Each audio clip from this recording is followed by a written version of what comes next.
অবশেষে ট্রাম্প পুতিনের ৯০ মিনিটের দীর্ঘ ফোনালাপ শেষে ৩০ দিনের যুদ্ধবিরতিতে সম্মত হয়েছে রাশিয়া ও ইউক্রেন। তবে দুই দেশ যুদ্ধবিরতিতে রাজি হলেও রয়েছে বেশ কিছু শর্ত। কোন কোন শর্তে এই সাময়িক যুদ্ধবিরতিতে সম্মত হয়েছে রাশিয়া ইউক্রেন? বিস্তারিত জানাতুন নাহার জেরির ডেস্ক রিপোর্টে।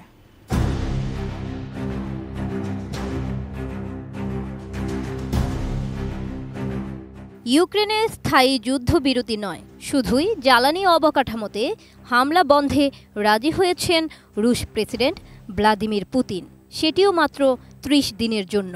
ব্রিটিশ সংবাদ মাধ্যম বিবিসি জানিয়েছে, গতকাল মঙ্গলবার পুতিনের সঙ্গে টেলিফোনে ৯০ মিনিট কথা বলেন মার্কিন প্রেসিডেন্ট ডোনাল্ড ট্রাম্প। তবে পুতিন ৩০ দিনের জন্য ইউক্রেনের জ্বালানি অবকাঠামোতে হামলা বন্ধ রাখতে রাজি হয়েছেন। RICL TMX, যুগের পর যুগ স্থাপনা থাকে মজবুত।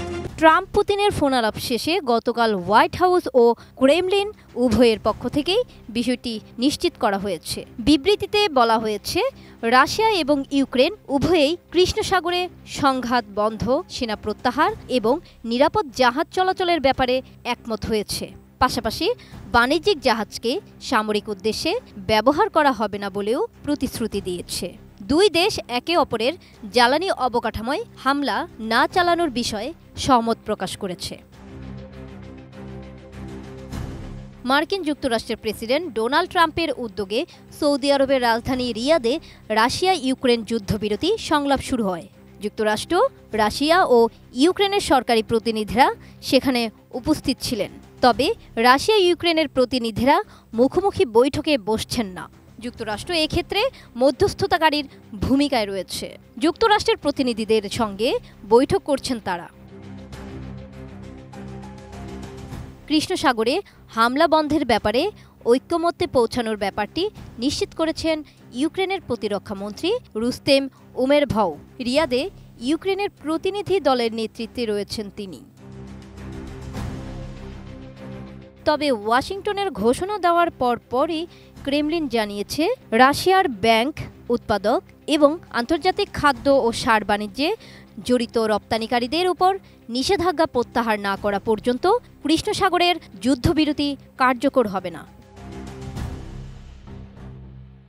এর আগে ২০২২ সালে তুরস্কের মধ্যস্থতায় কৃষ্ণ সাগরে যুদ্ধবিরতিতে সম্মত হয়েছিল রাশিয়া। সে সময় ইউরোপের প্রতিনিধি হিসেবে তুরস্কের পক্ষ থেকে রাশিয়াকে এই মর্মে নিশ্চয়তা দেওয়া হয়েছিল যে যদি রাশিয়া কৃষ্ণ সাগরে বাণিজ্যিক জাহাজ চলাচলে বাধা না দেয়, তাহলে রাশিয়ার উপর জারি করার অনেক নিষেধাজ্ঞা তুলে নেবে ইউরোপ।